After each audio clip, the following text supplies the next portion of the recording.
Hello, welcome back, you guys. I'm Predator Gaming, and the off-season is finally here as the Year 1 off-season for the New Mexico State Dynasty has arrived. Aggies finished at a 7-5 record to end the first year.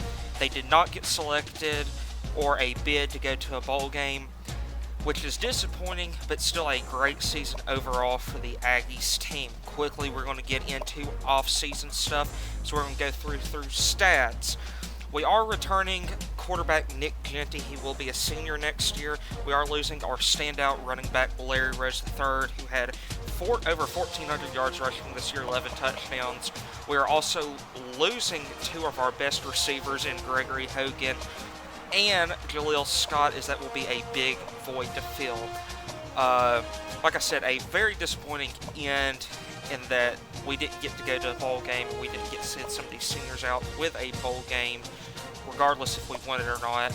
But still, all-around good season, nothing to hang our heads about, as we did a good job of getting this team breaking a 10-year losing streak of finishing without a winning record.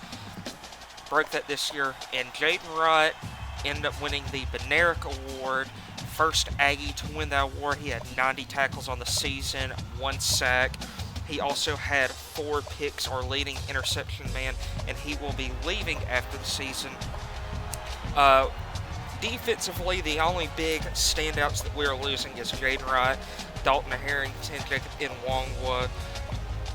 Outside of that, we return a lot of players, including leading sack man Jasavi Reese, who had 12 sacks on the season. As we're going to scroll down here and show you everybody that got in on a tackle this year. As we get towards the bottom, it's mostly special teams player. Tackles for loss, Jasavi Reese also had the most at 22. Dalton Harrington had 21 on the season. Then you start dipping off. I'm looking to see a major improvement from this defense next year. The defense, I felt like, cost us a couple of games. We scored a ton of points, especially when Nick Genty got inserted into the role. He took over after a couple of games into the season as Tyler Rogers was struggling to get the offense going at times. Jaden Wright was our leading interception man with 4. Kamate Kofi had 2. Then Louis Famasino had 2, and then Lomax and Nwangwa had 1. So we are losing 5 of our interceptions from last year, as we had a total of 10. We forced a couple of fumbles, but nothing major. We're going to get into kicking punt stats, as Dylan Brown was excellent, along with Adam Theisler. Now we're going to get into coaching changes. We had no major real shakeups. Only change was Scott Loeffler is taking over for the offense, as Andy Richmond left after the end of the season. We did give Spaznazzi a extension, but Scott Loeffler is our new offensive coordinator, and we're going to get into players leaving. Jason Huntley is wanting to transfer. I've got to have him back for next year, as our running back depth is not good, especially outside of Huntley and Gibson. And I was able to promise him that he was going to play more than 9 games, and I promised him he was going to get more than 150 carries. As he will, I plan on splitting up Gibson and Huntley and moving them around in some formation subs and getting them equal carries. We did have our first transfer in Chris Thornton, outside linebacker, which we are going to need outside linebackers, as we are losing a lot at the linebacking core after next season. But the plan is it's not like last year how Larry Rose got a lot of the touches. We're going to split it up some. As you can see, our 3 commits so far in Isaac Parker, James Arnold, and Clay Simmons, as we're looking to add. We're going to go through here the final recruiting. I'm going to add points. Eric Lewis is starting to look like he's not going to come. Getting Matt Johnson is big. We need a backup. We need a quarterback plan after Nick Genty leaves next year. I did redshirt 1 guy before the start of the season. I want Zach Davis badly. And I'm just going to go through here and feel like what I felt like was a good amount of points to throw on some of these players. Zach Davis probably could have thrown more on, but I didn't. I felt like 3,000 was good enough for him. Brandon Fields, I want him. Also, defensive tackle and an offensive line. I've got to get the D-line and O-line built up. They're just not where I want it to be. especially the defensive line. Brandon Fields would be nice to get. Also, as our wide receiving core isn't the best going into next year, we do have Isaiah Lottie and Jonathan Boone coming back. Muse is going to probably get more playing time. A guy we have not seen so far in this dynasty, Drew Dan, is going to get more playing time, as I'm going to throw some more points on Thompson here. Still have not figured out how to pronounce his first name. I'm going to work on that, as hopefully he commits. Otherwise, I won't have to worry about it. If he doesn't commit, I won't have to worry about it, but I do need to work on that, possibly. Brandon Myers is another guy I want. We need some safety depth, too. Big safety depth. We're improving the wide receiver core, getting some running back depth. I've tried, there were a couple of guys I added late in, Nicholas Rich, Keon Robinson, and Jonathan Whitaker. Keon Robinson I wanted Nicholas Rich, too. As you're going to see here, I end up not getting him, and I was hoping to add a outside linebacker, because we're losing a lot next year at that position, and I felt like not getting one. I feel like not getting one in this recruiting class is going to majorly hurt, because we're probably going to be playing a lot of high 60 overall outside linebackers or low 70 overall outside linebackers instead of some high to mid 70 players. But this is going to be the final board as I'm finishing up putting points. I threw 1,000 on Reggie Johnson. I'm going to throw a couple on Leon Clifford as I'd like him. And I didn't throw any points on Keon Robinson, but I managed to still get him, spoiler alert, as we're going to see now who we got and who we didn't. Didn't get Zach Davis or Randy Hopkins. Got Brandon Fields, got Thompson. We missed out on Reggie Johnson, which was kind of a blow. I was wanting him for the depth. John Lee we got, Andy Russell we got, so we nailed our two wide receivers that we wanted. I got one of the defensive tackles, and when I didn't get my running back, I did get a low 60 overall one-star JUCO defensive tackle in Dan Ham, and he's going to get playing time this year. As you can see, we got Keon Robinson. I didn't even put any points in him, and we got Matt Johnson and Brandon Myers, and that would end up being it. Our recruiting class going into the offseason was ranked 126th. Coming out of signing day, it was 110. Not the best recruiting class, not a big class, not a lot of big overall players. As you can see here, our updated roster after everybody's left and the people that we have signed, as I'm going to go through position by position, as Huntley and Gibson are going to be the main guys. As you can see, we got a guy, Eddie McKenzie, that I didn't even recruit or put points on, that committed to us, along with Isaac Parker and Andy Russell. Still building on that, and since I didn't get a fullback, I thought about moving Andy Russell too, since he was a power back, moving him to fullback. But I ended up moving Solbeck, our backup tight end, who wasn't going to get to play a lot this year at tight end because Yarbrough, I redshirted him. He did really well progression-wise and had the better catching stats. So Solbeck wasn't going to play a lot at the tight end position, and I felt like he would be a good fit as a senior to get him playing time, to put him at fullback because he can block really well, and he can catch if need be. He's a 66 overall fullback, so I thought that would be a great position for him. I did look at moving Xander Yarbrough to fullback, but his catching stats are better, plus he's a freshman, Solbeck's a senior, and I'd rather have Yarbrough getting the experience compared to Solbeck, a senior that's only going to be on the team for just this year.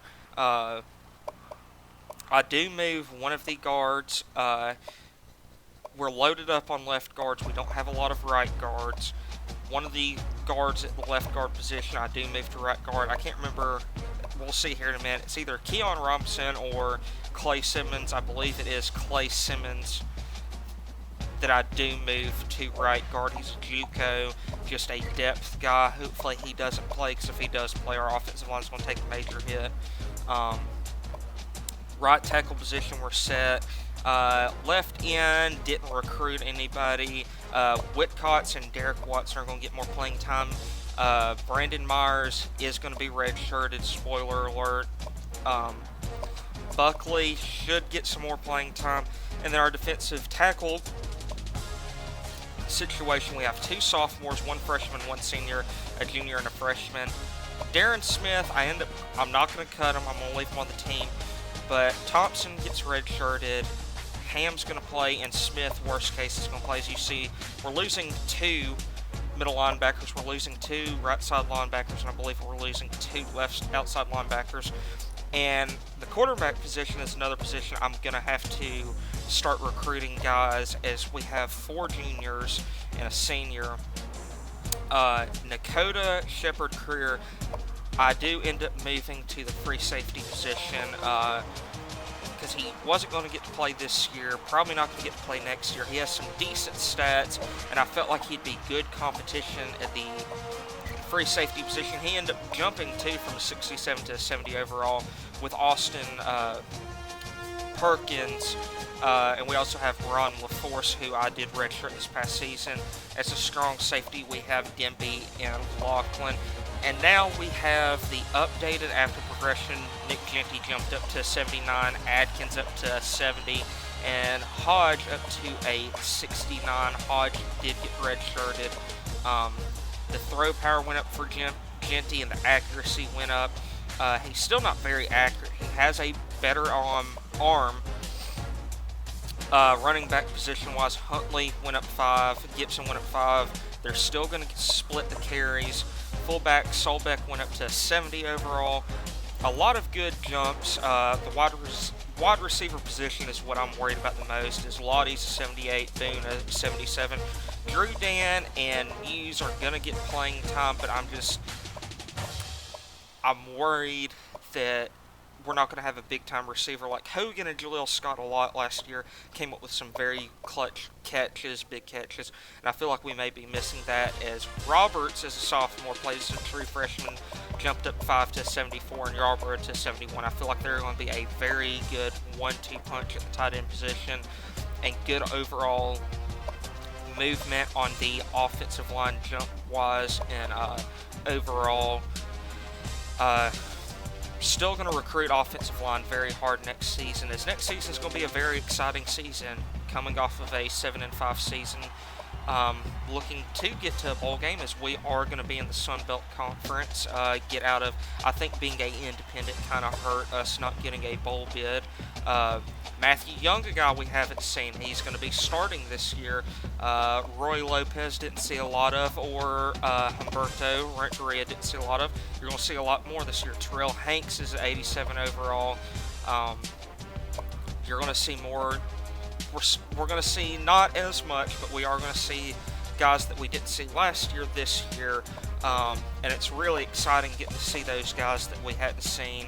It's going to be even more exciting when we get to year 3 and 4, when guys I've brought in and recruited are starting to get playing time and start to make a name for themselves, as Lomax jumped up to 79. Cornerback position, I'm looking for more turnovers this year, whether it's interceptions or fumble recoveries. We forced a decent amount of forced fumbles, but didn't recover a lot. I think we recovered 2 all season out of the 7 total. That's not going to cut it. I would have liked to have had 5. Dylan Brown's got a stronger leg now. Fossler has a stronger leg, and it's going to be very exciting for this team next year. And I'm going into cut players, didn't cut any of the quarterbacks, didn't cut any of the halfbacks. My cuts came, I believe I cut a defensive lineman, end, and I cut a offensive lineman. So I believe it was a left guard in, no, it was the center, Humphrey. He was a walk-on. He does get cut, 59 overall. I was going to let Arnold play this season, as he's going to be starting next year. And then it did come as a end. I cut a end. Jameson wasn't going to get to see the field. He actually committed to Colorado State, but they didn't have room for him. So now, going in, redshirting players. Johnson's getting the red shirt. Halfback, Wasn't necessarily sure who I wanted to redshirt. I did redshirt Andy Russell. I thought about redshirting McKenzie or Parker, but I went with Russell because he wasn't going to see the field this year, and I figured Parker or McKenzie. And plus, I like having 4 active running backs, and I redshirted Brandon Fields and John Lee. Didn't have to redshirt anybody at the tight end position. I believe I redshirted 1 offensive lineman in Keon Robinson. If our starting left guard goes down, we're going to be really thin, and I may have to burn the red shirt, but I'd really prefer not burn the red shirt on Keon Robinson and have him to where he can sit out this year. Brandon Myers did get red-shirted. Buckley can play some, plus we have 2 other good ends in Whitcott's the second and Derek Watson that I feel comfortable redshirting Myers, as Thompson was our last redshirt. Now we are getting into depth chart. As you can see, I'm setting the depth chart. McKenzie's is going to end up being our 4th running back. Parker has the better catching stats, and that is one thing I'm looking on and focusing on when recruiting running backs in the future. I want our backs to be able to catch out of the backfield. I want to be able to go empty back set and throw a running back out there in the slot or throw him out there on a route and be able to utilize him in that kind of position. And so that's going to be something else that I'm wanting to improve upon with this team, is getting some really good, not only great running backs, but get some really great pass-catching running backs that I can utilize out of the backfield, where we can go a 2-back formation and throw it to either one of them out of the back, or I can go empty backfield and have one of them run a route, or we can have one in the backfield and I could say, well, a wide receiver's not getting it done this week. I'm going to put one of my running backs out there and let him play some and have him come in and step up. Just stuff you have to do with a very low-tier program, as this is a very big rebuilding project for New Mexico State. And Coach Copeland building this program up to where he can have 4-star guys come in, or he can have those 4 stars that SEC schools or Pac-12 schools are wanting to go after. And I'm just going in here too, looking at possibly changing up some offensive linemen. As the line play was okay last year, I thought to start the season, the offensive line play was really well. For most of the season, I thought it was really well, but I thought last couple of games they were allowing way too many sacks. They fell apart. As you can see, Derek Watson is going to be, we've got Buckley behind Young. Actually, I'm going to put Watson back instead of Buckley. Buckley's going to be the 3rd option, as Whitcott's going to be Whitcott's and Watson are going to be the 2 guys that rotate in. Our starting defensive tackles are going to be Roy Lopez and Miles Vignier. Vignier had a really good season last year.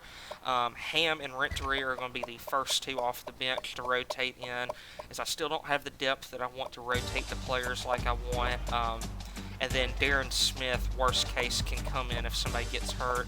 But like I said, I'm just trying to get everybody where they're supposed to be. I don't want to have, for instance, at the outside linebacker position, I don't want to have 2 left outside linebackers, then you've got a cornerback as your 3rd left outside linebacker. Because I do want those linebackers to get playing time if it comes down to it. And I came in here on the outside linebackers. It was between McQuaker and Shane Jackson, and I thought our linebacking play was going to take a big jump because we don't have Harrington. Harrington was really well last year. We have File Messino and Terrell Hanks back, but I wanted to make sure we had somebody that could cover really well, as we run a lot of zone, and when we do run man, I thought last year at times it got burnt, and McQuaker can't cover man at all. And Shane Jackson was also the quicker back. Going in here at the cornerbacks now, I just want to make sure we have the guys that can cover really well in. Jared Phipps is going to get more playing time over Andrew Shaw. Owens is one of our better zone covering backs, and he's going to get playing time over Shaw too, as it's going to be Lomax, Kofi, Phipps, Owens, Shaw. And actually, I take that back. Owens is going to be the third coming off. Shepard Creer is going to start at free safety. He's got the better stats. And he can cover man better, and he can cover zone a lot better. And I think Dakota Shepard Creer is going to be a big improvement. He's a hard hitter. I think he's going to be able to force some fumbles for us coming off of the receiver catching it over the middle. He can blow somebody up if need be. Lachlan and Denby was another one. I was trying to make a... Lachlan was a little bit better, but Denby had the better coverage ratings, and I thought playing Denby would help. So we're going to set up our kick return and punt return. Shaw is going to be handling that this year. I think that's another position that can be improved on from last year, as we didn't really have a whole lot of big games. And now we are getting into some preseason scouting, as I've added some players I'm going to go through and scout them. And we have a bye for week 1. I'm not going to show you the schedule yet. As Justin Andrews, we want him. I'm going to do everything in my power. I did unlock the locksmith to where hopefully I can stay in it with Justin Andrews long enough to where maybe he commits to us during the season, or worst case, I can stay in it with him long enough to where when we get to the off-season, I can throw a bunch of points on him in off-season recruiting. But I feel like this has a very good chance to be a really great recruiting class for New Mexico State. A lot of good guards and tackles, or check that, guards and centers. I'm trying to find some tackles. I feel like the tackle position, and there's going to be, after behind some scenes, where I'm going to add some recruits here and there. I'm going to keep Sean Fernando on the board too. He jumped up a lot. He had some really good blocking stats. I thought about cutting him, but he can block really well, and he can pass block really well too. So I'm going to keep him on the board. He may be a player that I may double down on the fullback position this year. But I'm gonna hang on. I like the recruiting class for this year. There's also the first couple of weeks I've already got edited up. I think first like 4 games of the season I've already got edited up. Game 5 of the season, I'm going to be introducing a new way that we're going to be looking at the recruiting. Instead of just showing you the overall big board, I'm going to be focusing on position groups. 1 week it may be outside linebackers. 1 week it may be the running backs. 1 week it may be the wide receivers. I feel like it's going to be a better setup for the Dynasty, and it'll be more enjoyable for you, the viewers and subscribers that are watching the videos. But I am going to, throughout the season, you may see it, you may not. There's going to be players that I'm going to add that I may keep it as a surprise, that, I may find a 80 overall or a 75 overall quarterback that wants to come to New Mexico State that I may be like, well, I'm not going to show them because I want it to be a surprise. Just add a little something to the Dynasty. But this I feel like, is going to be a really good recruiting class, and it has a lot of potential. Especially if we can get, like, Justin Andrews, the athlete that I had on there that jumped up to 75. He can play quarterback. He'd be somebody that I could redshirt.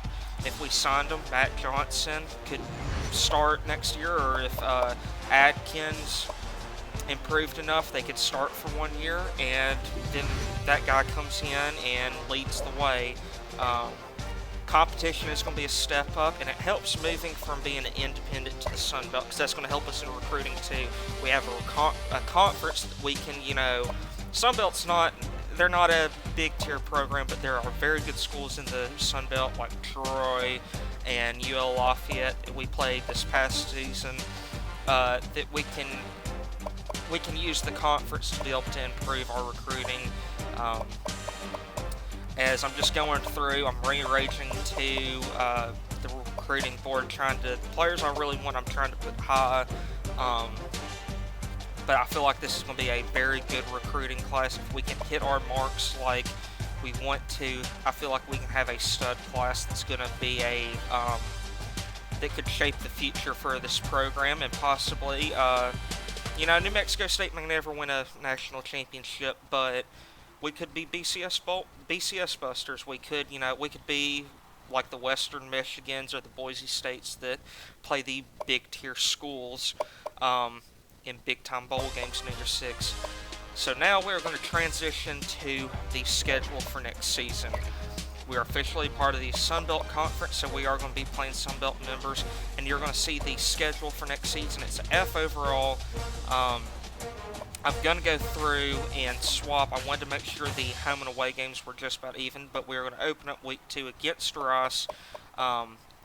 Rice is probably going to be changed. We played them last year. I'm going to go through here, and I'm looking to add somebody. I wanted to add somebody that was a step up in a bigger conference, and I picked Houston. They're a very good school. They play in the American Athletic Conference, which they're trying to be a Power 6 school. But as you see, we're going to be playing Houston. We kept UTEP as they are a rival. New Mexico State as they are a rival as well. Troy in week 5 to open up our Sun Belt Conference play. San Jose State. Then we have another bye. We play Louisiana Lafayette, Arkansas State, Texas State, Idaho, and we finish up with UL Monroe to end our conference play. So I feel like this is a good schedule for us. Actually, to finish up conference play, we played Georgia State and South Alabama in week 14 and 15, but I feel like this is a very good schedule for us and has the chance to help us build momentum off of the 7-5 record from last year. But anyways, guys, I'm looking forward to the start of year 2. As week 2, we take on the Houston Cougars. I'm Fred Hunter Gaming. Make sure if you haven't already, leave a like, comment if you want, and make sure to hit the subscribe button and turn on the notifications. And also check out the playlist for the New Mexico State Dynasty. And I'm out.